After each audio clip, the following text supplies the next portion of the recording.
السلام عليكم ورحمة الله وبركاته. ازيكم يا تانية اعدادي؟ وحشتوني جدا جدا جدا، واللي اول مرة يشوفني وحشتني انت كمان، ونورت القناة بتاعتنا. وعايزة اقول لك ان شاء الله السنة دي هشرح ليكم المنهج كامل على اليوتيوب، ومش كده وبس، انا مش هسيبك كمان في التقييمات. كل اسئلة التقييمات هنحلها مع بعض باذن الله. تانية اعدادي المنهج لذيذ وخفيف، اخف من سنة اولى بكتير. المنهج بتاعنا عبارة عن ايه؟ 4 وحدات. كم وحدة؟ 4 وحدات. الوحدة الأولى اسمها المادة والطاقة، وتعالى نفهم يعني إيه مادة ويعني إيه طاقة وليه هم حاطينها مع بعض.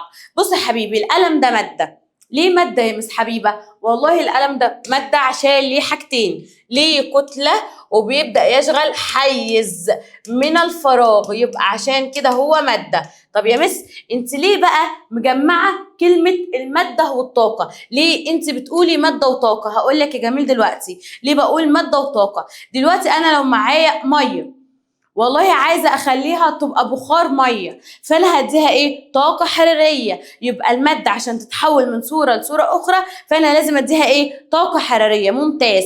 فعشان كده سمينا العنوان بتاعنا الماده والطاقه. طب حالات الماده كام حاله؟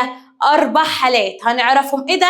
3: صلبه وسائله وغازيه. ايه اللي انت بتقوليه ده؟ ايه الرابعه دي؟ هنعرفها النهارده، هنعرفها في الدرس بتاعنا ان شاء الله، وهتتفاجئ ان حالات الماده 4 مش 3. هنبدأ نعرف حالات المادة، أعرف إزاي تتغير من مادة للتانية، هعرف أحسب الطاقة الداخلية ودرجة الحرارة، هعرف ليه لما بحط إيدي في جاكيت زميلي وإحنا الاتنين إيدينا مع بعض فأنا إيدي بتتدفى زيه، السبب ليه انتقلت الحرارة. طب هي انتقلت إزاي؟ طرق انتقال الحرارة. ده كله هنعرفه في الوحدة الأولى. لكن الوحدة التانية بتاعتنا هتتكلم عن الكيمياء، التفاعلات الكيميائية. وعشان نشتغل الوحدة دي صح احنا لازم نفتكر كل حاجة في الكيمياء بتاعتنا.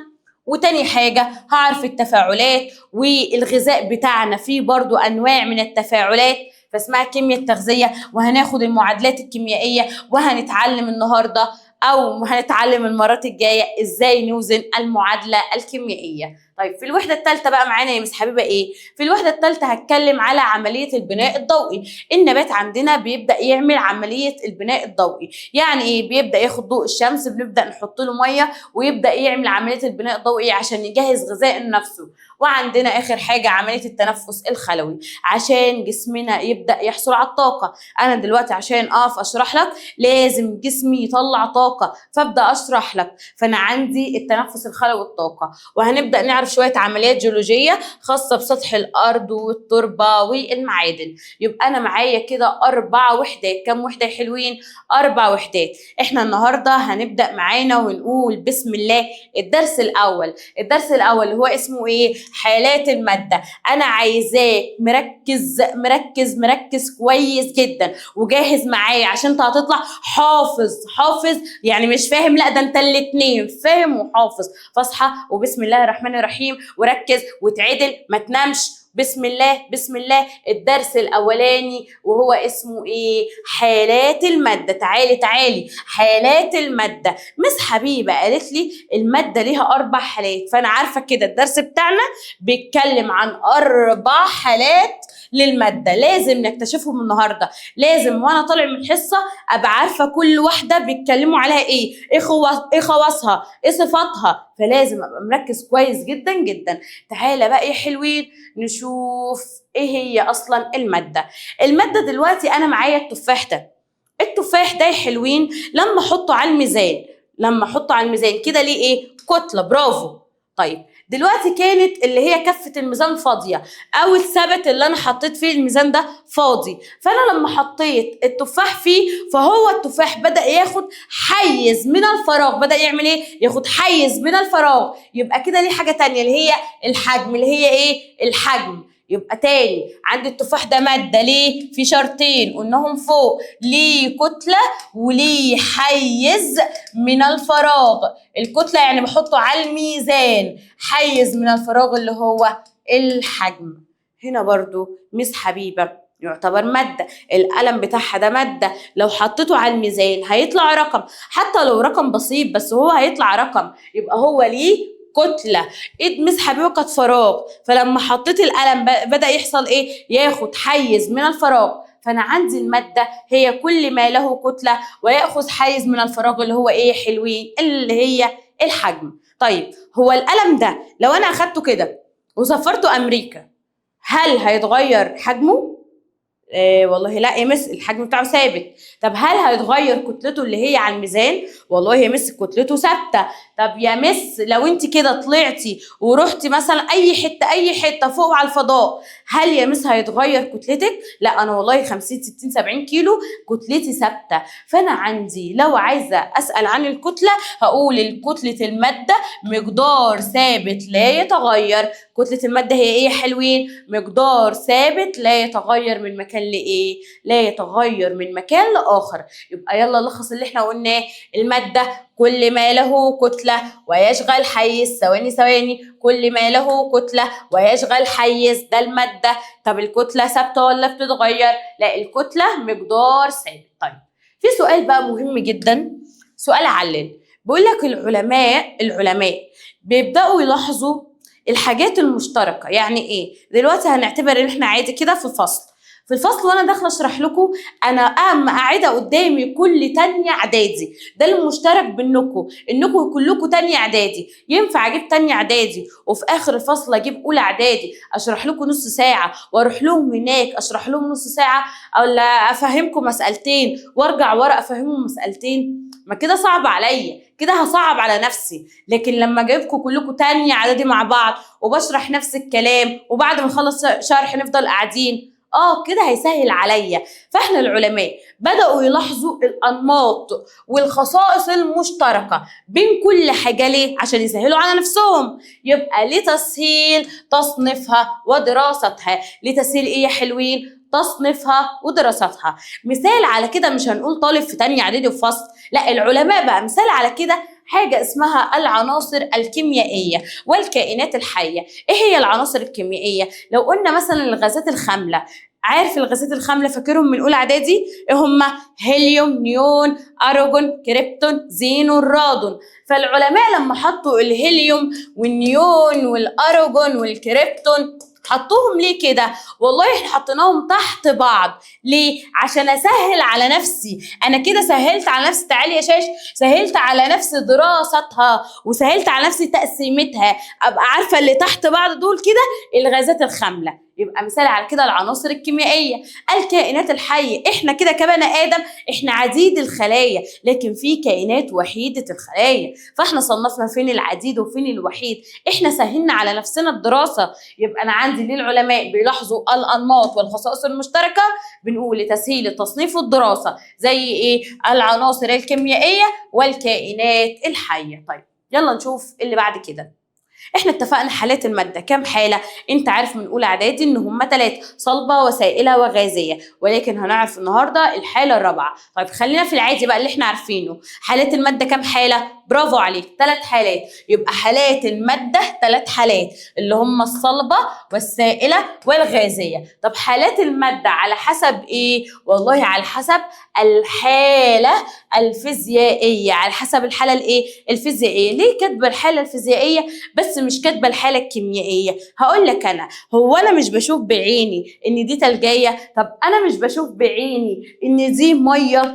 طيب انا عندي كده عرفت من ايه؟ عرفت من الحاله الفيزيائيه، عرفت بعيني دي اسمها الحاله الفيزيائيه. عرفت لما اشم الريحه ان في حاجه هنا بتتحرق، يبقى دي حاله فيزيائيه. يبقى لمجرد ان اعمل كده او اشم كده اعرف ان انا بتكلم على الحاله الفيزيائيه. عارف ان انا بعمل ايه؟ بتكلم عن الحاله الفيزيائيه. فحالات الماده 3: صلبه وسائله وغازيه، بناء على الحاله ايه؟ الفيزيائيه. تعالى بقى نتكلم على خصائص المواد حسب حالتها الفيزيائيه. يعني ايه خصائص المواد على حسب الحاله الفيزيائيه؟ يعني صفات المواد على حسب الحاله الفيزيائيه. 3 حاجات. اول حاجه ايه يا حلوين؟ اول حاجه بيبقى اسمها الشكل والقابليه للانسياب. ومن اول هنا هنبدا شغل درسنا، كل ده احنا ما قلناش حاجه. الشكل والقابليه للانسياب. تاني حاجة الحجم والقابلية للانضغاط. تالت حاجة القابلية للانتشار. فاهمين يعني ايه الشكل؟ شكل الحاجة بس. القابلية للانسياب بالبلدي ان هي تتكب. يعني انا عندي المية دي لو فتحناها هتتكب، يبقى ده الشكل والقابليه للانسياب يعني الميه دي تتكب. تاني حاجه الحجم، انا واقفه اخد المكان ده مش شاشه، يبقى ده حجمي. ايه هي القابليه للانضغاط؟ لما ادوس على بالونه، مثلا معايا بالونه طويله وبدوس عليها بتبدا تضغط لجوه، يبقى دي القابليه للانضغاط. ثالث حاجه معايا القابليه للانتشار، زي ما نرش معطر او برفان او اي حاجه فيبدا ينتشر في الغرفه كلها، فدي القابليه للانتشار. يبقى خصائص المواد حسب الحاله الفيزيائيه عشان انا شايفه بعيني 3 حاجات. اول حاجه الشكل والقابليه للانسياب، قول معايا والحجم والقابليه للانضغاط. 3 حاجه القابليه للانتشار، يبقى 3 حاجات الشكل والقابليه للانسياب، الحجم والقابليه للانضغاط، 3 حاجه القابليه للانتشار. فدول معايا حالات الماده ال3. تعالى بقى نشوف واحده واحده ايه هي خاصيه الشكل والقابليه للانسياب. احنا قلنا القابليه للانسياب يعني ايه؟ يعني تتكب. طيب كلمه تتكب اقولها ازاي؟ اقول عليها تدفق. اقول عليها ايه حلوين؟ تدفق. هقول عليها ايه تاني يا حلوين؟ تدفق. مره كمان هقول عليها ايه تاني يا عسلات؟ تدفق. فانا معايا عندي المواد والقابليه للانسياب اللي هي التدفق. تعالى نمسك الماده الصلبه زي الخشب والحديد. ما الخشب او الحديد او القلم دي مواد صلبه، فمعايا الخشب والحديد دي مواد صلبه. المواد الصلبه دي ينفع امسك القلم ده اقول له كب يلا زي الميه انزل نقطه نقطه؟ لا، يبقى غير قابل للكببان. طيب هقول كببان ولا تدفق؟ تدفق. طيب ايه الكلمه بتاعتها؟ اسمها غير قابله للانسياب. غير قابله للانسياب. يبقى انا عندي المواد الصلبه غير قابله للانسياب. المواد الصلبه مالها؟ غير قابله للانسياب. المواد الصلبه مالها يا حلوين؟ غير قابله للانسياب. مره كمان المواد الصلبه غير قابله للانسياب. طيب انا دلوقتي لو معايا بليه مثلا وحطها في الاناء ده فوق وجيت افضيها في الاناء اللي تحت، هل بيتغير شكلها؟ لا. فالمواد الصلبه معايا لا يتغير شكلها. المواد الصلبه معايا مالها يا حلوين؟ لا يتغير شكلها. يبقى المواد الصلبه يلا اتفقنا ما ينفعش تتكب. تتكب اكتب ايه يعني؟ تدفق. قول معايا برافو عشان تحفظ. يعني غير قابله للانسياب. طب لما انقلها من اناء للتاني يتغير شكلها؟ لا طبعا يا مس، لا يتغير شكلها. لا يتغير ايه يا حلوين؟ شكلها. كلام زي الفل. تعالى بقى هنا للمواد السائله والمواد الغازيه. المواد السائله والمواد الغازيه. المواد السائله اللي عامله زي الميه، ما الميه حاله سائله، والعسل. انا عندي المواد السائله عندي زي الميه والعسل والزيت من المواد السائله. بيتكبوا الميه والزيت والعسل بيتكبوا؟ اكتب بيتكبوا بقى ولا اكتب تدفق؟ لا اكتب تدفق. يعني لها قابليه للايه؟ للانسياب. يعني لها قابليه للايه؟ للانسياب. يبقى المواد السائله لها قابليه للانسياب يعني التدفق. طب انا دلوقتي يا حلوين حطاها في الاناء ده ميه وجيت اكبها في الاناء ده، هل تغير شكلها؟ طبعا يا مس حبيبه، نفس كميه الميه بس هنا الكأس بتاعه كان المنظر ده، بعد كده غيرت شكل الكأس. يبقى فعلا يتغير الماء على حسب شكل الاناء الحاوي له. برافو عليك. يبقى انا عندي في قابليه في تغيير الشكل اللي هي الماده السائله. يبقى بتتكب. هقول تتكب ولا تدفق؟ تدفق. لها قابليه للايه؟ للانسياب. ويتغير شكلها حسب ايه؟ الاناء الحاوي له. طب يلا يا حلوين المواد الغازيه. المواد الغازيه زي الهواء، زي الاكسجين، زي البرفان، زي المعطر. فانا عندي الهواء والاكسجين مثال على الكلام ده. طيب ليهم قابليه للانسياب يعني هي تتكب؟ ليها قابليه للانسياب. مثال على كده البرفان اللي احنا بنروح نجيبه او التركيبه اللي احنا بنروح نجيبها، صح؟ بيبدأ ينقلها من إزازة لإزازة، يبقى هي كده ليها قابلية للانسياب. احنا برضو الهواء نفسه من بقنا بنطلعه بينفخ بالونة، يبقى ليها برضو قابلية للإيه؟ للانسياب. يبقى الهواء ليه قابلية للانسياب أو تدفق. طب احنا دلوقتي ممكن عندي الهواء بتاعنا نفس الهواء ياخد بالونة طويلة وممكن ياخد بالونة مدورة، فايه اللي يحصل؟ بيتغير الشكل حسب ايه؟ حسب الإناء الحاوي لها. ايه ده؟ انت نفس الكلام اللي قلتيه في المواد السائله هو نفس الكلام اللي قلتيه في المواد الغازيه. هما الاثنين ليها قابليه للانسياب اللي هي التدفق وتغير شكلها حسب ايه؟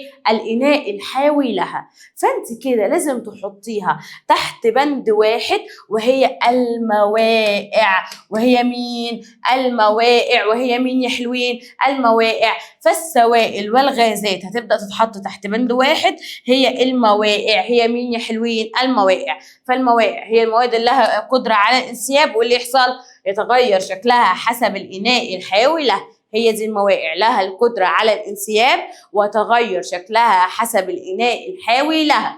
فإيه هي الموائع؟ الموائع المادة الإيه واللي إيه؟ اتفقنا في مجموعة واحدة، السائلة والغازية. السائلة والغازية. المواد دي لها القدرة على ايه؟ ان هي تتكب، يبقى اسمها ايه؟ الانسياب. واللي يحصل حاجة كمان، وتأخذ شكل الإناء الحاوي لها. يبقى معايا الشرطين احطهم تحت بند الموائع، قدرة على الانسياب، برافو شاطر، وايه تاني يا عسول؟ وتأخذ شكل الإناء الحاوي لها. انت مركز، انت تمام. طب قلنا يا حبيبي تتكب بالعربي يعني ايه تتكب؟ اقول ايه؟ اقول تدفق او الانسياب. فلو اجى قال لك ايه تعريف الانسياب، هقول والله هي قابليه الموائع عشان تتدفق بسهوله. قابليه الموائع ايه يا حلوين؟ للتدفق بسهوله. قابليه الموائع لايه يا عسلات؟ للتدفق بسهوله. كلام زي الفل. يلا راجع اللي احنا قلناه من اول الحصه.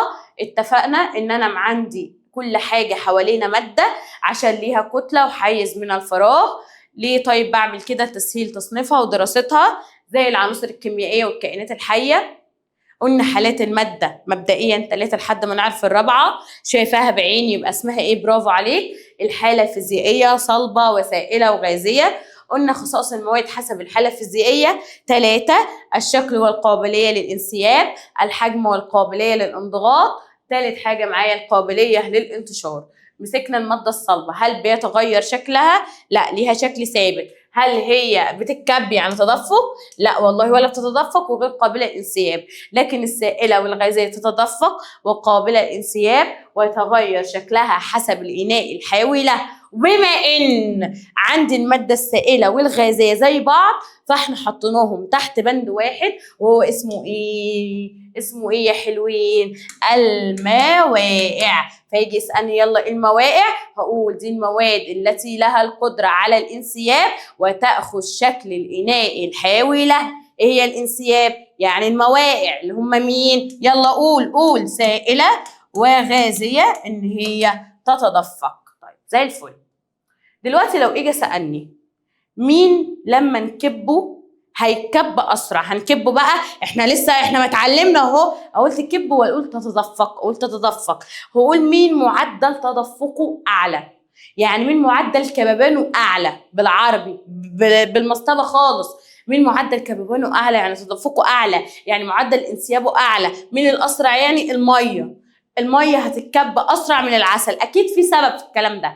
ليه الميه بتبدا تتكب اسرع من العسل؟ ايه هو السبب؟ قال لك يا حبيبي السبب ان في حاجه اسمها اللزوجه. في حاجه اسمها ايه يا حلوين؟ اللزوجه. فاحنا عندنا الميه دي والله مش لزجة زي العسل، فالمية دي منخفضة اللزوجة، لكن العسل مرتفع اللزوجة. يبقى المية منخفضة اللزوجة، بس العسل ماله يا عسل انت يا جميل؟ مرتفع اللزوجة. فأنا عندي ايه اللي بيخلي معدل انسياب يعني كببان تدفق العسل عن معدل انسياب الماء؟ بقول والله السبب اللزوجة. فبقول لأن لزوجة العسل أكبر من لزوجة الماء، فلما اللزوجة بتزيد اللي المفروض يقل كببانه. اكتب كببانه ولا انسيابه وتدفقه؟ اكتب انسيابه او تدفقه. فاقول لان لزوجة العسل اكبر من لزوجة الماء، وقابلية الانسياب تقل بزيادة اللزوجة، والقابلية للانسياب اللي يحصل تقل بزيادة اللزوجة. كلام زي الفل. لو جيت وسألتك وقلت لك الرملة من الموائع، هتتنح وتسكت كده وتقولي الرملة من الموائع، رملة من الموائع، رملة من الموائع. قف عينك. ازاي الرملة من الموائع؟ انا عندي الموائع، انت كده ما فهمتش انا قلت ايه. الموائع دي عندي حاجتين، يا اما سائلة يا اما غازية، لكن الرمل مادة ايه؟ صلبة. فانا عندي الرمل مادة صلبة ليس من الموائع، يبقى لا تعتبر حركة الرمل حركة انسيابية. ليه؟ لأن الرمل دي مادة ايه؟ صلبة ليس من ايه؟ المواقع. طب احنا اتفقنا المواقع زي اللي هي المادة السائلة والغازية مش بيتغير شكلها حسب الإناء اللي حولها، يبقى في تغيير في الشكل، صح ولا مش صح؟ قال لك بقى يا عسول ان والله الرملة دي لما بتتكب حجم الحبيبات او شكل الحبيبات عموما حباية الرمل ما بتغيرش، وانا عندي من شرط المواقع ليه قابلية للانسياب وتأخذ شكل الإناء الحاوي لها فلا يتغير من شكل ايه؟ حبيباته. يبقى الرمل من المواقع لا، عشان مادة ايه يا حلوين؟ مادة صلبة. كلام زي الفل. احنا اتفقنا على الكلام ده كله. احنا كده خلصنا اول حاجة. الدرس الاولاني سهل وجميل على فكرة، اللي هو الشكل والقابلية للانسياب. تاني حاجة معايا وهي الحجم والقابلية للانضغاط. تعالى يا حلوين عشان نفهم الكلام ده، تعالى بنجيب 3 حقن كده. اول حقنة همليها رملة، وتاني واحدة مية، وتالت واحدة هواء. طيب الرملة اتفقنا مادة ايه؟ والله الرمل اتفقنا مادة صلبة والله صلبة. والمية مادة سائلة. لكن معايا الهواء مادة ايه يا حلوين؟ غازية. يبقى معايا صلبة وسائلة وغازية، صلبة وسائلة وغازية. طيب كلام زي الفل. الصلبة والسائلة والغازية دي تعالوا نحطهم في حقنة، بس عايزة اقفل من قدام كويس جدا وابدأ ادوس ادوس ادوس ادوس ادوس. هلاقي ان مثلا الرملة قبل ما ادوس واقفة عند 10 سنتيمتر مكعب، بعد ما ادوس برضو واقفة عند 10 سنتيمتر مكعب.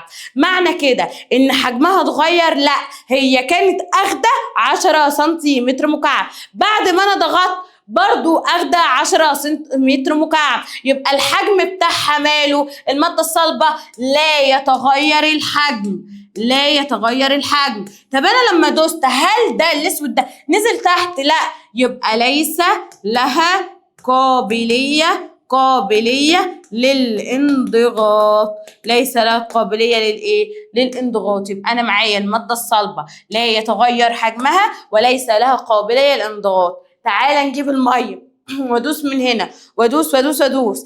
قبل ما ادوس كانت 10 سنتيمتر مكعب، بعد ما دوست برضو 10 سنتيمتر مكعب. يبقى معنى كده المكان اللي هي اخدته او الحجم بتاعها ثابت ولا بيتغير؟ ثابت. يبقى المادة السائلة لا يتغير الحجم، لا يتغير الحجم. لكن يا حلوين المادة السائلة نزلت الحته السوداء دي نزلت لتحت؟ لا، يبقى معنى كده اللي انا ما ضغطتش، يبقى غير برضو قابله للانضغاط. يبقى الماده الصلبه والسائله زي بعض، لا يتغير حجمها وغير قابله للانضغاط. بس تعالي بقى على الهواء اول ما مليتها كانت 10 سنتيمتر مكعب، دوست عليه الاقيها نزلت فبقت 7 سنتيمتر مكعب. ايه ده؟ بعد ما كانت اخده 10 من الحجم بقت 7. معنى كده ان المادة الغازية اللي هي الهواء يتغير حجمها ولا ما يتغيرش؟ لا، يتغير الحجم. طب قلنا كده ليها قابلية للانضغاط ولا ملهاش؟ ليها، ده كانت فوق 10 نزلت 7، يبقى ليها قابلية للانضغاط. قابلية لإيه يا حلوين؟ للانضغاط. يبقى مين المواد عندي اللي بيتغير حجمها؟ المادة الغازية. قابلة للانضغاط برضو الغازية، لكن لا يتغير حجمها وغير قابلة للانضغاط. فأنا معايا الاتنين، السائلة وإيه يا حلوين؟ والصلبة. تعالى نمسك الحقنة دي اللي فيها هواء دي المادة الإيه؟ الغازية، واضغط عليها. اتفقنا ايه؟ كانت عند 10 بقت كام؟ 7. معنى كده الحجم اتغير ولا ما اتغيرش؟ اتغير. طب انا عندي كده ليها خاصيه القابليه للانضغاط، ده الماده الغازيه الوحيده اللي ليها خاصيه القابليه الانضغاط، فحطوا لها تعريف قال لها قابليه الغازات للانضغاط. قابليه الغازات لايه؟ للانضغاط. فقال لك ان انا اقلل حجم الغازات لما اعمل ايه؟ ازود الضغط الواقع عليها بزياده الضغط الواقع عليها. يبقى امكانيه تقليل حجم الغازات بزيادة الضغط الواقع عليها. إمكانية تقليل حجم الغازات بزيادة الضغط الواقع إيه؟ عليها. فاسمها قابلية الغازات لإيه؟ للانضغاط. أنا بقى لما دوست هنا هي 10 بقت 7، إيه اللي بيحصل يا حلوين؟ والله الحجم بيقل. طب بص معايا على الكور الصفرا دي، مش هي نفس الحجم الكور الصفراء زي ما هي؟ فقال لك دي الجسيمات اللي مكونه الماده الغازيه. فقال لك ان جسيمات الماده الغازيه دي لا يتغير حجمها. مالها؟ لا يتغير حجمها. مرة كمان مالها؟ لا يتغير حجمها. يبقى أنا عندي المواد الغازية ليها خاصية قابلية الانضغاط ولا يتغير إيه يا حلوين؟ حجمها. فيجي سؤال اسمه ما معنى، انتوا شاطرين بقيتوا تانية إعدادي وكبار، بكتب التعريف، أي أن حجمها يقل. انا ايوه بقلل الحجم لما اعمل ايه؟ لما اضغط انا بالحقنه، يبقى بزياده الضغط الواقع عليها، اي ان حجمها يقل. ماله؟ بزياده الضغط الواقع عليها. احنا كده يا حلوين خلصنا الحجم والقابليه للانضغاط، فاضل لي القابليه للانتشار والحاله الرابعه للماده. يبقى الحجم، مين حجمه بيقل؟ الغازيه. مين اللي لها خاصيه القابليه للانضغاط؟ الغازيه. فحطينا تعريف اسمه قابليه الغازات للايه؟ للانضغاط. هو انا بقلل حجم الغازات لما ازود مين يا حلوين؟ الضغط الواقع عليها. برافو عليكم. تالت حاجة معايا وهي خاصية الانتشار. أنا دلوقتي لما أبدأ أكب حاجة اسمها إيه؟ اسمها برمنجانات البوتاسيوم. وعليكم في كوباية، فأنا مثلا أول ما اكب برمنجانات البوتاسيوم هنا نقطه، هبدا الاقيها انتشرت في كل الكوبايه. انتشرت في كل الكوبايه. ده هي النقطه كانت هنا، دي اكتر حاجه النقطه كانت فيها، يبقى ذات تركيز مرتفع، فبدات تنتشر في كله، فتحولت من التركيز المرتفع اللي مليانه الحاجه اللي انا كبيتها راحت للتركيز المنخفض اللي انا مش حاطه فيه حاجه، فاسمها قابليه للانتشار. هي انا حركت دقائق الماده من منطقه ذات التركيز المرتفع الى منطقه ذات التركيز المنخفض. يبقى حركة المادة من المنطقة ذات التركيز المرتفع إلى المنطقة ذات التركيز المنخفض، دي اسمها الانتشار. طبعا احنا متفقين حالات المادة كم حالة؟ 3: صلبة وسائلة وغازية. نبدأ بالغازية، نشوف سرعة الانتشار في مين اسرع. الغازيه، انا لما اجيب معطر او برفان وارش دلوقتي في ثانيه لثانيه بيوصل ليك، فانا عندي الماده الغازيه سرعه الانتشار فيها سريعه جدا. سرعه الانتشار مالها حلوين؟ سريعه جدا. مثال على كده ابخره البروم في الهواء. مثال على كده مين يا حلوين؟ ابخره البروم في الهواء. بعد كده عندي الماده السائله، لما اجيب نقطه كده لون والاقيها بدات تنتشر، الاقيها بدات تنتشر، معنى كده ان الماده السائله هيبقى فيها انتشار من منطقه ذات التركيز المرتفع الى المنخفض.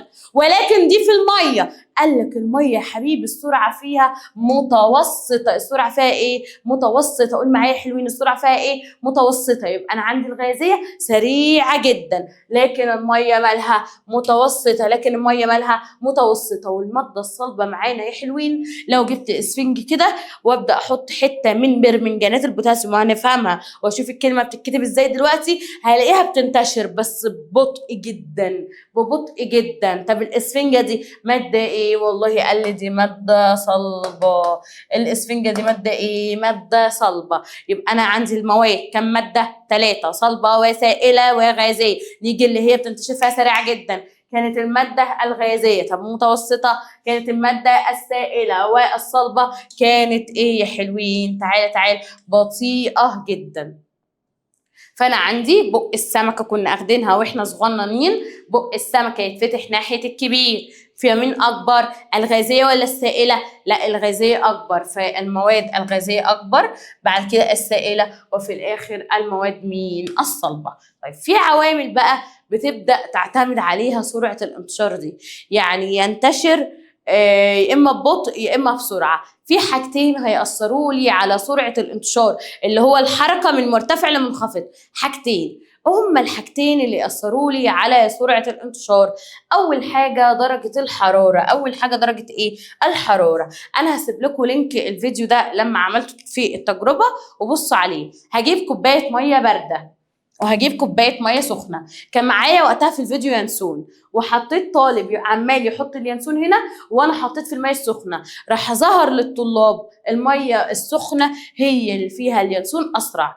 وانت جربها في البيت، هات كوبايه ميه بارده وكوبايه ميه سخنه وحط الحاجه، هلاقي مين اللي لونت اسرع؟ الميه السخنه. ليه؟ السبب ان درجه الحراره لما زادت زودت مين؟ سرعة الانتشار، فبزيادة درجة الحرارة تزداد سرعة الانتشار، بزيادة درجة الحرارة تزداد سرعة الانتشار. مرة كمان، بزيادة درجة الحرارة تزداد سرعة الانتشار. فلما درجة الحرارة زادت سرعة الانتشار زادت، فدي بتزيد ودي بتزيد، يبقى العلاقة علاقة طردية. دي بتزيد ودي بتزيد، يبقى العلاقة علاقة طردية. زودت درجة الحرارة سرعة الانتشار زادت، يبقى العلاقة بينهم علاقة طردية. برافو عليك. تعالى بقى هنا يا حلوين، كتلة الجزيئات المنتشرة.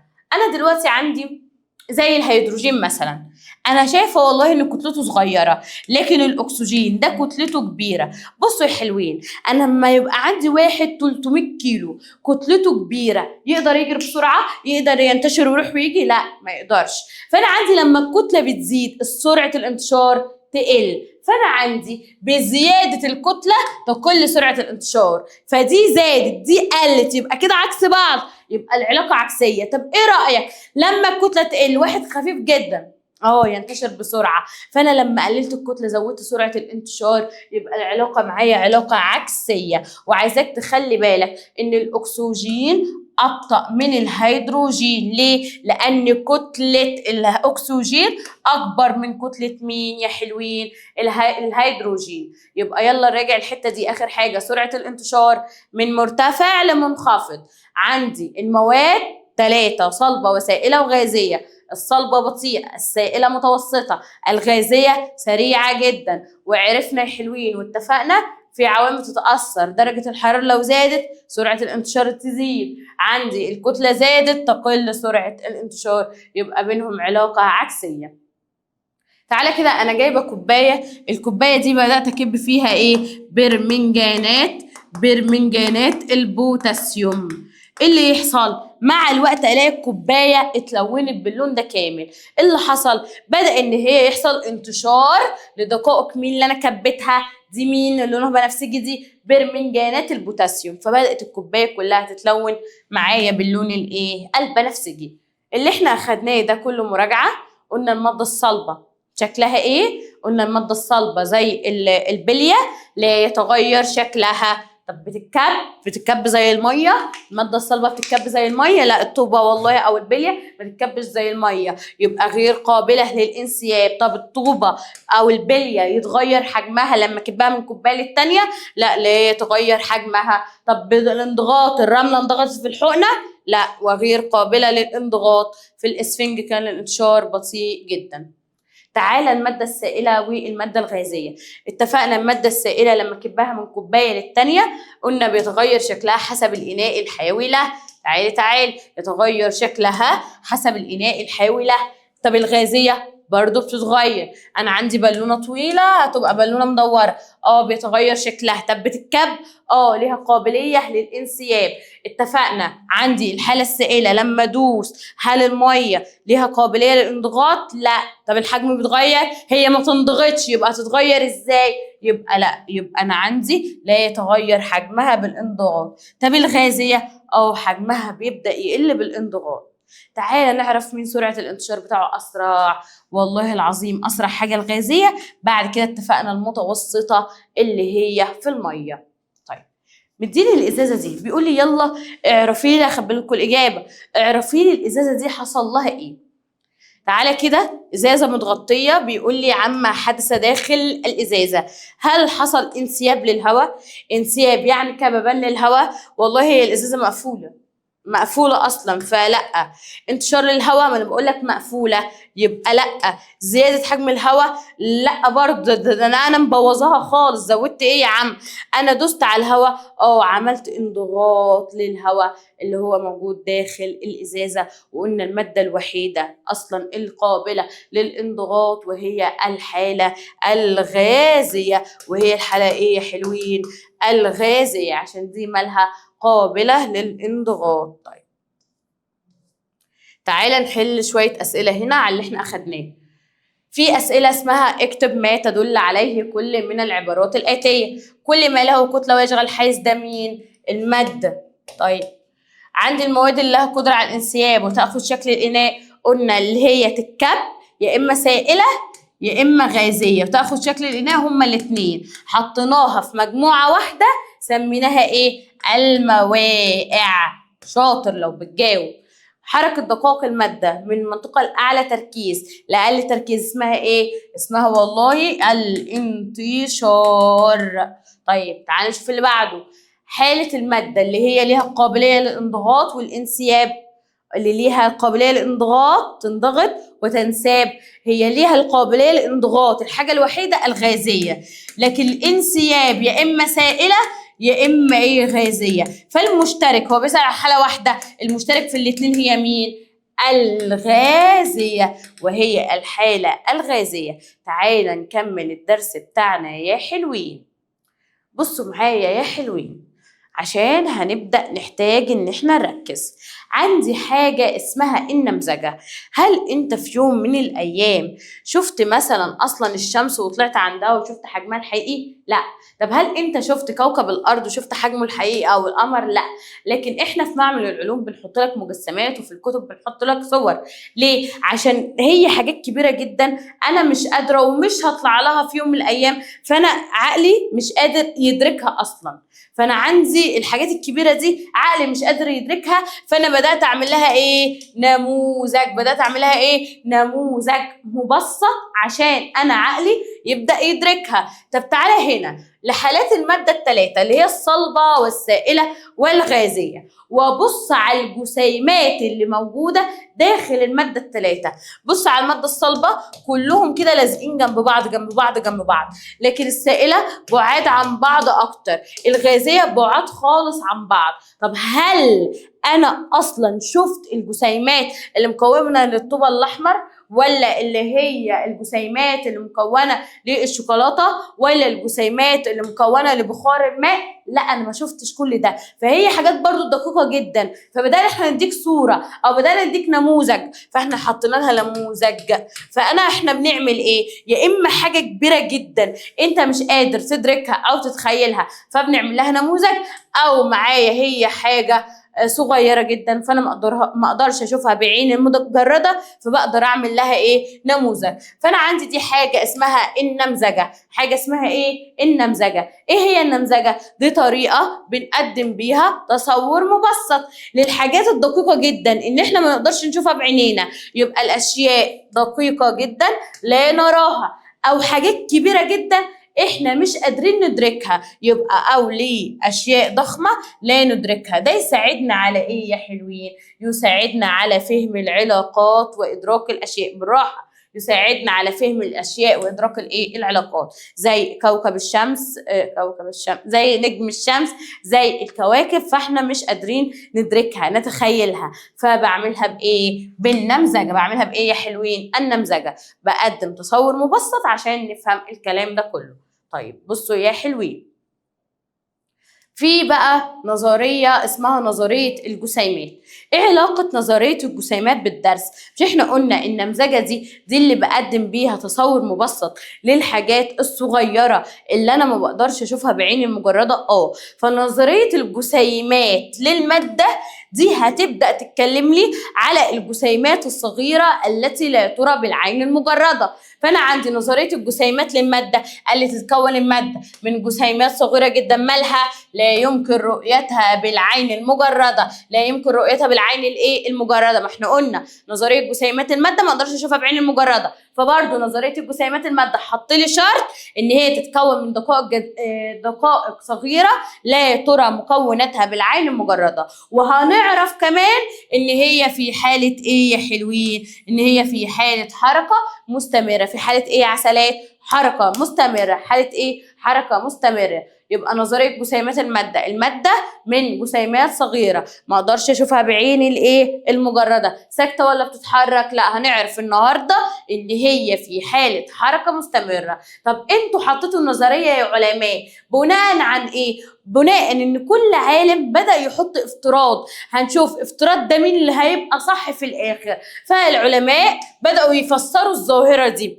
ايه الظاهرة دي؟ يعني مثلا انا رشيت معطر، في عالم قاعد يقول لك اكيد المعطر ده بيبدا ان هو جزيئاته تتحرك، ليه؟ ما هو وصل لي وانا قاعد بعيد عن البني ادم اللي رش، فمعنى كده ان الجسيمات بتتحرك في حاله حركه. ويجي عالم قال والله العظيم هو باين كده ان هي مش بتتحرك في خط مستقيم، ده بتتحرك هنا وهنا وهنا. ويجي عالم ثالث قال لا، ده بتتحرك ككتله مع بعضها. فبدأوا كل واحد يقول الافتراض وبيشوفوا الافتراض الصح لحد ما يحطوا النظرية. فالحتة دي مش موضوع سؤال قوي، هي قراءة وفهم من مس حبيبة سعد هي تفهمها لك. فبيحاول العلماء ان هم يفسروا الظاهرة وكل واحد يحط افتراضات لحد ما في افتراض ينجح معانا. طيب تعالى نشوف بقى يا حلوين الجسيمات معايا. ممكن الجسيمات بتاعتي دي تبقى مكونه من ذره واحده، زي الصوديوم، ضرب الصوديوم ان ايه اللي معايا السنه اللي فاتت، ضرب الصوديوم ان ايه ضربه قويه على ايديه. زي البوتاسيوم، بوتاسيوم كيه اسم الله عليه. والالومنيوم ايه اللي راح يجيب كسبريل يستحمى بيه. دي كلها ذرات لعنصر واحد، وممكن تبقى مكونه من ذرتين او 3 او 4. زي ايه مثلا؟ HCl ده كده هيدروجين، ده ذره، والسي ال ده ذره، يبقى معايا ذرتين. HN3 يبقى انا معايا ذره وثلاثه، معايا 4 ذرات. يبقى انا ممكن تبقى ذره واحده او ذرتين او 3 وكلهم طبعا بيمسكوا ببعض بروابط ايه يا حلوين؟ كيميائيه. بروابط ايه يا عسلات؟ كيميائيه. يبقى يلا نلخص الكلام اللي احنا قلناه. انا عندي نظريه اسمها جسيمات الماده، جت منين؟ دي اللي بدات تتكلمني عن الماده بتتكون من اجزاء صغيره، دي ما اقدرش اشوفها بعيني الايه؟ المجرد. طب الجزيئات دي مالها؟ الجزيئات دي في حاله حركه مستمره. تعالى بقى نتكلم على الفروق بتاعتها. اول حاجه لو رجعنا لصوره اللي هي الطوبه اللي معانا وفيها الجسيمات من جوه اللي هي دي، هل احنا بنشوف الجسيمات دي بعينينا؟ لا. فانا عندي الجسيمات لا ترى بالعين المجرده. الصوره دي احنا نرجع لها كتير جدا. الجسيمات مالها؟ لا ترى بالعين المجرده. يبقى اول حاجه جسيمات الماده لا ترى، صغيره جدا، لا ترى بالعين المجرده. طب بص كده، هطلع فوق للشوكولاته اللي فوق دي.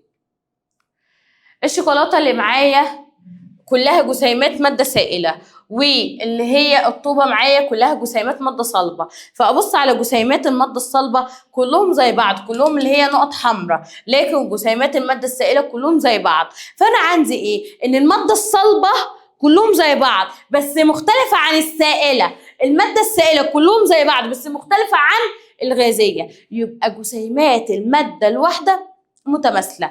جسيمات الماده الواحده مالها ايه يا حلوين؟ متماثله، ولكن تختلف من ماده الى اخرى. مره كمان تختلف من ايه يا حلوين؟ من ماده الى اخرى. فانا معايا جسيمات الماده الواحده متماثله، بس هي اللي بيحصل تختلف من ماده الى اخرى. يبقى الماده جسيمات صغيره جدا لا ترى بالعين المجرده. قلنا الطوب كله مع بعض بس هو بيختلف عن الماده الثانيه. طب لو رجعنا فوق هنشوف ايه؟ هشوف بين كل مادة والتانية ايه؟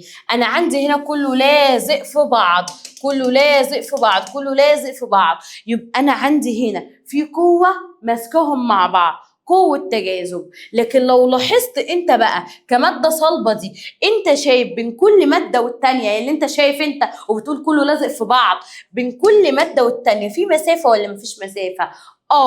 انا ملاحظ ان الماده الصلبه بين كل ماده والتانيه معايا في مسافه، في يا حلوين مسافه. فانا عندي يا حلوين هنا مسافات بينيه، مسافات بينيه. عندي ايه؟ مسافات بينيه. طب اجي للماده السائله، والله هنا في مسافه، هنا في مسافه، هنا في مسافه، يبقى برضو في مسافات بينيه بين كل واحده والتانيه. فهي اسمها مسافه بينيه. بين انت وصاحبتك في الديسك، انت بينك وبينها، دي كده اسمها مسافات بينيه. بين دي ودي ودي كده برضو في مسافات بينيه. يبقى انا عندي يا حلوين بين المواد في مسافات بينيه. بين المواد في ايه يا حلوين؟ مسافات بينيه. يبقى انا عندي توجد مسافات بينيه بين جسيمات المواد. طب تختلف بايه؟ والله انا عندي الماده الصلبه اهي كلهم الصوره دي هنحتاجها كتير قوي. الماده الصلبه اهي كلهم لازقين في بعض، فدي ماده صلبه. طب السائله بعدوا اكتر، طب الغازيه بعدوا اكتر. فالمسافات البينيه بدات ان هي تختلف على حسب ايه؟ على حسب الحاله الفيزيائيه. بدات تختلف على حسب ايه؟ الحاله الفيزيائيه. يبقى احنا لو جينا اتكلمنا عنها ونقول تختلف المسافات البينيه على حسب الحاله الفيزيائيه. تختلف المسافات البينيه على حسب الحاله الفيزيائيه. قال لك يا حبيبي بقى بين كل جسيم والتاني ده يشد ده وده يشد ده وده يشد ده، يقول له اقف مكانك، وده يقول له اقف مكانك، وده يقول له اقف مكانك، وده يقول له اقف مكانك، لحد ما يحاول يوقفه. فبيحاول ان الجسيمات جوه نفسها تختزن طاقه اسمها طاقه ايه؟ طاقه ايه يا حلوين؟ وضع. طاقه ايه؟ وضع بتوقفها. طب ليه؟ قال لك ده بيشد وده بيجذبه ليه، ده بيجذبه ليه، ده بيجذبه ليه، ده بيجذبه ليه. يبقى بسبب قوة تجاذب. بسبب ايه؟ قوة تجاذب الموجودة بينهما. يبقى تاني احنا قلنا عندي المادة زي الشوكولاتة او الطوبة، المادة صغيرة لا ترى بالعين المجردة. قلنا كله شبه بعض، يبقى الجزيئات بتاعتها متماثلة، بس هي تختلف من نوع لايه؟ لاخر. بين كل واحدة والتانية في مسافات بينية. قلنا بين الجسيمات في قوة تجاذب. طب قوة التجاذب ادتني طاقة مين؟ ادتني طاقة وضع. وهنشوف في الفيديو اللي انا هسيبه لكم تحت في التعليقات، او هتلاقوها في الريلز على قناتنا على اليوتيوب. هتلاقي ان الجسيمات كلها بتتحرك في حالة حركة مستمرة، صلبة والسائلة والغازية. طب هما ليه يا مس في حالة حركة مستمرة؟ والله عشان عندهم طاقة حركة. عندهم ايه يا حلوين؟ طاقة حركة. بس حركة المادة الصلبة بتتنطط في مكانها فوق وتحت يمين وشمال، فبتبدأ تتحرك اهتزازية في موضعها. لكن السائلة هتبقى بحرية كبيرة شوية. لكن الغازية ده بتيجي هنا وهنا وهنا وهنا، يبقى بحرية عشوائية في جميع الاتجاهات. يبقى جسيمات المادة ليها طاقة حركة عشان هي في حالة حركة مستمرة. حالة حركة مستمرة ماشية في خطوط مستقيمة. طب هي بتختلف بحسب ايه؟ والله بتبدأ تتغير على حسب حالة المادة. على حسب ايه يا حلوين؟ حالة المادة، يعني صلبة ولا سائلة ولا غازية. دي الفروض اللي هي نظرية الجسيمات. بس انا محتاجة من حضرتك بس تذاكر لي السؤالين علل دول. يبقى كلهم متماثلين بس من مادة للتانية بتتغير في مسافات بينية. حتى الصلبة كلها زي بعض، والسائلة كلها زي بعض، والغازية كلها زي بعض. بس الصلبة تختلف على السائلة تختلف على الغازية. قلنا كلهم في طاقة ايه؟ وضع عشان في قوة ايه؟ تجاذب. قلنا كلهم طاقة ايه؟ حركة عشان هي في حالة حركة مستمرة. بصوا بقى يا حلوين، الجدول ده مهم جدا ومليان أسئلة علل خطيرة جدا وكتيرة جدا، فلو سمحت ركز فيها كويس قوي. دلوقتي بيتكلمنا عن المادة الصلبة والسائلة والغازية، وبدأ يقول لك قول لي قوة تجاذب بين الجسيمات. أنا عندي كده المادة الصلبة كلهم لازقين كده بالمنظر ده جنب بعض، فكلهم لازقين جنب بعض يبقى في قوة تجاذب. قوة التجاذب مش ضعيفة، لا دي قوية جدا. يبقى قوة التجاذب مالها؟ قوية جدا بين المادة الصلبة. طب تعالى للمادة السائلة عشان انت هتتلخبط دلوقتي مني.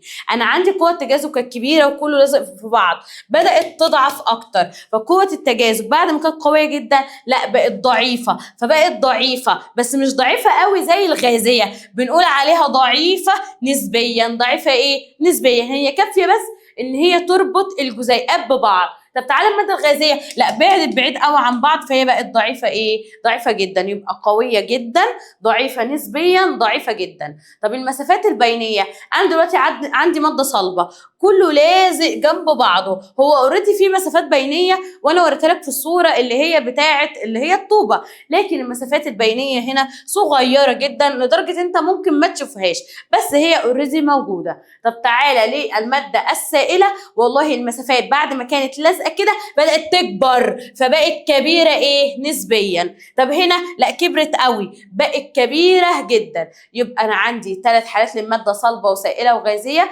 قوة التجاذب في المادة اللي هي الصلبة قوية جدا بينما السائله بدات تضعف فتبقى ضعيفه نسبيا، الغازيه بقت ضعيفه جدا.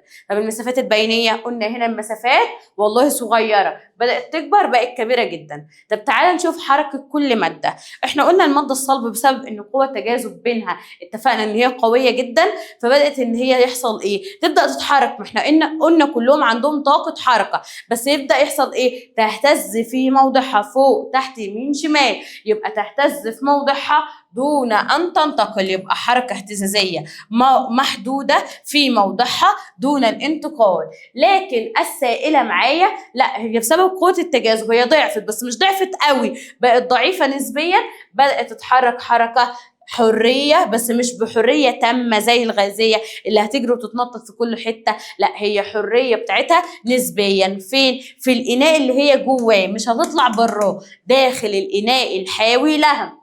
طب تعالى الغازيه، لا دي هتتحرك بحريه عشوائيه وحريه تامه. فين؟ في كل حته، في جميع الجهات او في جميع الاتجاهات. طيب لو اجى بقى يا حلوين سالني سؤال علل، وانا بقول لك التركات دي اصلا اللي هو يعني ايه، احفظها عشان هتنجيك. انا عندي قوه تجاذب بين الجسيمات، قوه التجاذب دي مثلا ماده صلبه، عندي قوه تجاذب بين الجسيمات دي، هعرف منها ايه؟ الشكل. كان معاها حاجه كمان كان اسمها الشكل والايه، والقابليه للانسياب. طب تاني حاجه المسافات البينيه دي اسمها ايه؟ اقول دي الحجم والقابليه للانضغاط. يبقى انا معايا الشكل والقابليه للانسياب دي بتعرفني على قوه التجاذب، والحجم والقابليه للانضغاط دي بعرفها من ايه يا حلوين؟ المسافات البينيه. طب تعالى يجي يقول لي ليه الماده الصلبه لها شكل وحجم؟ الشكل هتكلم على ايه؟ اتفقنا فوق انا مديك التركات والحركات، هتتكلم على قوه التجاذب، فبقول لان قوه التجاذب بين جسيماتها قويه جدا. طب بالنسبه للحجم، اقول والله بالنسبه للحجم هقول المسافات البينيه بينها ايه؟ صغيره جدا، والمسافات البينيه صغيره جدا. طيب الماده السائله ليها شكل غير ثابت، ليه شكل؟ الشكل انت بتتكلم على ايه؟ اللي هي قوه تجاذب، برافو عليك. طب والحجم بنتكلم على ايه؟ والله حجم الماده بتكلم على المسافات البينيه. فانا عندي قوه تجاذب، بقول لان القوه التجاذب بين الماده السائله هنا كانت قويه جدا، فهنا بدا يحصل ايه؟ تضعف، فبقت ضعيفه بس مش ضعيفه قوي، بدات تبقى ضعيفه نسبيا. طب عشان اعرف الحجم هعرف مين؟ المسافه هنا كانت صغيره فبدات تكبر، فبقول عليها ايه؟ كبيره بس مش كبيره قوي، كبيره نسبيا. تعالى المواد الغازيه ليس لها شكل او حجم محدد. ليه المواد الغازيه ما لهاش شكل ولا حجم محدد؟ احنا قلنا الشكل بسبب قوه التجاذب، برافو، تركاتك وحركاتك يا مس حبيبه، قوة التجاذب. لكن الحجم قلنا المسافات البينية. فأنا بقول لأن قوة التجاذب ضعيفة جدا، بس الحجم بيقول المسافات البينية والله كلهم بقوا بعاد عن بعض، فالمسافات البينية بينها كبيرة جدا. طيب أنا دلوقتي معايا قطعة صخور، بيقول لي أنا ليه مسكت قطعة الصخور وكسرتها؟ ليه في صعوبة بقى وأنا مكسرها؟ والله لأن كل جزيئاتها ماسكة ببعض، فلأن قوة تجاذب بين جسيمات الصخر ده مادة إيه؟ صلبة، فبقول عليها كبيرة إيه؟ جدا. طب ليه السوائل ليها القدرة إن هي تتكب؟ ليه قدرة السوائل على الانسياب؟ هقول والله تقدر إن هي تتكب. ليه يا مس تقدر إن هي تتكب؟ عشان الجزيئات بتاعتها بدأت تضعف عن بعض، بدل ما هي كانت ماسكة كده زي المادة الصلبة، لا بعدت شوية عن بعض، فإحنا بنقول قوة التجاذب ضعيفة نسبيا. طب ليه الملح لو دوبت في مية بلاقي الملح اختفى؟ والله أكيد في مسافات، فهو بيحصل إيه؟ الملح بيبدأ يخش المسافات الموجودة بين جزيئات المادة. طب قابلية الغازات للانضغاط، ليه أنا معايا بالونة طويلة ببدأ أدوس عليها بتنضغط؟ ليه؟ أكيد في مسافة بينها، فبقول المسافات البينية بينها كبيرة جدا. طيب تعالى نركز بقى في دي يا حلوين مع بعض كويس جدا، اسمها الحركة البروانية نسبة للعالم ايه يا حلوين؟ براون. يبقى الحركة البروانية نسبة للعالم براون. العالم براون في الحركة البروانية قال لي ايه يا حلوين؟ قال لي والله انت معاكي يا مس حبيبة مادة سائلة او مادة غازية. معاكي السائلة او الغازيه. قلت له السائله والغازيه عيالي شاطرين وعارفين ان هي محطوطه تحت بند اسمه ايه؟ قلنا السائله والغازيه تحت بند اسمه الموائع. اسمه ايه يا حلوين؟ الموائع. فالمهم الموائع دي اللي هي الماده السائله والماده الغازيه بتبدا ان هي تصطدم بجزيئات. الجزيئات دي ولا هي كبيره ولا هي صغيره، دي جزيئات بقول عليها كبيره كبيره، بس عشان اوضح له ان هي متوسطه فبقول عليها جزيئات كبيره نسبيا. الجزيئات المعلقه الكبيره نسبيا تبدا تخبط بين جزيئات الموائع، فلما الجزيئات الكبيره نسبيا تخبط في جزيئات المائع بيبدا يتحرك حركه عشوائيه. بيبدا يتحرك حركه ايه يا حلوين؟ عشوائيه. اسميها الحركه الايه؟ البروانيه. سميتها الحركه الايه؟ الحركه البروانيه. يبقى الحركه البروانيه هي الحركه العشوائيه بالمنظر ده. ليه يا مس حبيبه؟ قال لي والله نتيجه التصادم اهي التصادم من جزيئات المائع. الماء ده ممكن يبقى ايه او ايه؟ سائله او غازيه. والجزيئات الكبيره نسبيا زي حبه اللقاح في الميه او الغبار او التربايه يعني في الهواء.